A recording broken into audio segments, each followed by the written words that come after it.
Ilikuwa ni furaha katika kaunti ya Kiambu baada ya wanandoa 15 kuhalalishwa rasmi kwa mujibu wa kanuni za kanisa. Wanandoa hao matabaka mbalimbali waliokomaa kwa wachanga alimradi wamekuwa wakiishi pamoja kama mume na mke, wote waliidhinishwa rasmi kwenye hafla iliyoongozwa na Askofu George Muthaka wa Dayosisi ya Garissa. Wanandoa hao waliojawa na tabasamu wakalimiminia sifa kanisa hilo lililokuwa likiadhimisha mwaka wa Jubilee na ambalo lilisimamia maandalizi yote ya sherehe hizo, yakiwemo ada za vyeti vya ndoa na keki. Viongozi wa kanisa walitumia fursa hiyo kuhimiza haja ya wanandoa kuwa na desturi ya kutatua migogoro kwa njia ya amani, kuheshimiana na kuishi kwa mujibu wa maadili ya jamii ili kukuza mshikamano wa ujenzi wa taifa na maendeleo.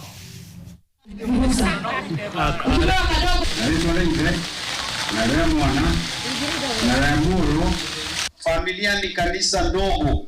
Kwa hivyo katika familia, hapo ndipo mnastahili kuwafundisha watoto imani. Hapo ndipo mnastahili kuwafundisha watoto upendo.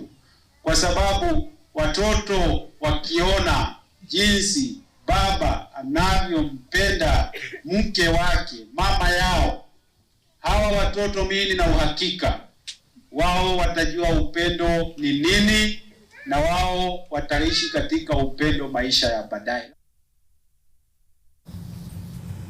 Haya mtazamaji, basi kama wewe ni mwanandoa na hujahalalisha, mpango mzima ndio huo. Mwaka 2026 unapojaajaa wiki hii, basi fanya hima hata nawe uhalalishe ndoa 15 kwa mpigo.